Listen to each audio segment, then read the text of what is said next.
Assalamualaikum warahmatullahi wabarakatuh. Sebelumnya perkenalkan nama saya Wahyu Erdi dengan NIM C1S1220055 dengan dosen pengampu Bapak Bambang Purnomo SEMMM. Di sini saya akan menjelaskan 3 bisnis princess yang tutup atau bangkrut.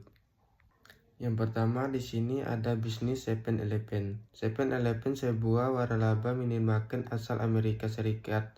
Pernah populer di Indonesia terutama di kota-kota besar seperti Jakarta. Namun pada 2017 mereka memutuskan untuk menutup semua gerainya di Indonesia.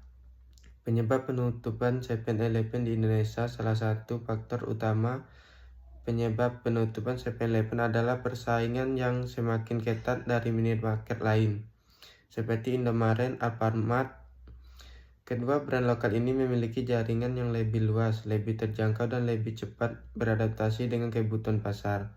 Mereka menawarkan produk dengan harga yang lebih murah, lebih banyak pilihan, dan lebih mudah dijangkau di berbagai sudut kota. 7-Eleven biasanya memiliki lokasi di pusat perbelanjaan atau area strategis dengan biaya sewa yang tinggi. Hal ini membuat biaya operasional mereka sangat besar. Berbeda dengan Indomaret dan Alfamart yang lebih fleksibel dalam memilih lokasi dan dapat membuka toko di berbagai tempat dengan biaya lebih rendah. Konsep 7-Eleven yang lebih mengedepankan tempat untuk bersantai dan nongkrong dengan makanan siap saji dan minuman tidak sepenuhnya sesuai dengan kebutuhan dan kebiasaan konsumen Indonesia. Sebagian besar konsumen di Indonesia lebih memilih untuk membeli barang kebutuhan sehari-hari dengan harga terjangkau daripada sekedar menghabiskan waktu di toko untuk out. Produk ditawarkan 7-Eleven juga kurang beragam dibandingkan dengan kompetitor yang lebih cepat menghadiri produk yang sesuai dengan selera lokal. Yang kedua di sini ada Menanti. Menanti adalah salah satu merek waralaba minuman teh yang cukup populer di Indonesia. Merek ini mengusung konsep minuman teh dengan berbagai varian rasa dan topping yang menarik perhatian banyak konsumen terutama di kalangan anak-anak muda. Namun setelah beberapa tahun koperasi Menanti akhirnya mengalami penurunan yang signifikan dan beberapa gerainya terpaksa tutup. Bahkan ada beberapa lokasi yang akhirnya bangkrut dan menghentikan operasionalnya. Penyebab Menanti tutup di Indonesia. Salah satu faktor utama penyebab Menanti kesulitan bertahan adalah persaingan yang sangat ketat di pasar minuman. Pasar minuman teh dan double teh di Indonesia berkembang sangat pesat dengan banyak merek lokal maupun internasional yang harus bermunculan. Produk Menanti meski cukup populer di awal kurang memiliki diferensi yang signifikan dibandingkan dengan persaingan. Banyak minuman serupa yang menawarkan rasa dan topping yang hampir sama tanpa banyak inovasi baru yang bisa menarik perhatian konsumen.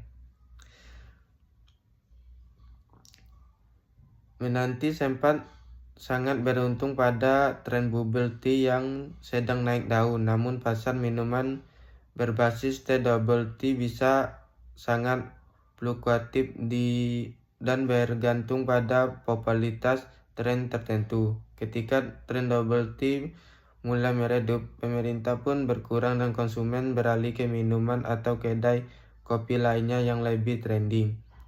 Seperti banyak waralaba lain, Menanti mungkin terburu-buru dalam ekspansi. Mereka membuka banyak gerai di berbagai lokasi, tetapi tidak memiliki cukup sumber daya untuk mendukung dan mengelola operasional dengan baik. Dan yang ketiga ada Gian. Gian adalah salah satu jaringan supermarket besar yang cukup populer di Indonesia pada awalnya. Dikenal dengan berbagai produk kebutuhan rumah tangga, makanan, dan barang-barang sehari-hari. Gian memiliki banyak cabang yang tersebar di berbagai kota besar di Indonesia. Namun pada tahun 2021, Gian mengumumkan penutupan seluruh gerainya di Indonesia. Keputusan ini mengejutkan banyak pihak, mengingat Gian sudah cukup lama beroperasi di Indonesia.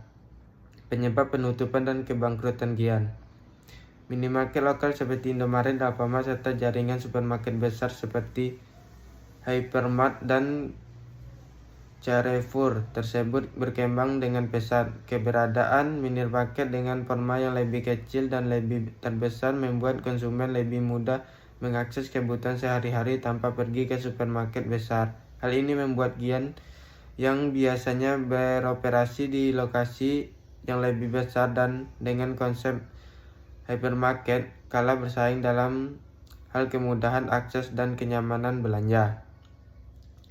Gian mengandalkan model hypermarket dengan ukuran besar dan berbagai produk dalam jumlah banyak. Namun seiring waktu, model bisnis ini mulai tidak sesuai dengan kebutuhan konsumen yang menginginkan kenyamanan dan kemudahan belanja dalam waktu yang singkat. Sementara itu, para pesaing yang lebih fleksibel seperti minimarket menawarkan pengalaman belanja yang lebih praktis dengan toko lebih kecil dan lebih dekat dengan pemukiman. Perubahan perilaku konsumen menjadi faktor penting lainnya. Dengan semakin populer belanja online dan meningkat kebiasaan berbelanja melalui aplikasi, konsumen mulai lebih memilih belanja dari rumah, menghindari pergi ke supermarket besar. Gian cenderung stagnan dalam hal inovasi, meskipun menyediakan berbagai produk, merek kurang mampu menghadirkan pengalaman berbelanja yang menarik dalam konsumen. Pesaing seperti Hypermarket dan Carrefour mulai menawarkan berbagai diskon menarik, promosi dan program loyalitas untuk menarik lebih banyak pelanggan. Seperti banyak bisnis retail yang lainnya, pandemi COVID-19 memberikan dampak yang besar pada kinerja Gian. Pembatasan sosial seperti peralihan kebelanjaan sering membuat banyak pelanggan enggan berkunjung ke supermarket besar.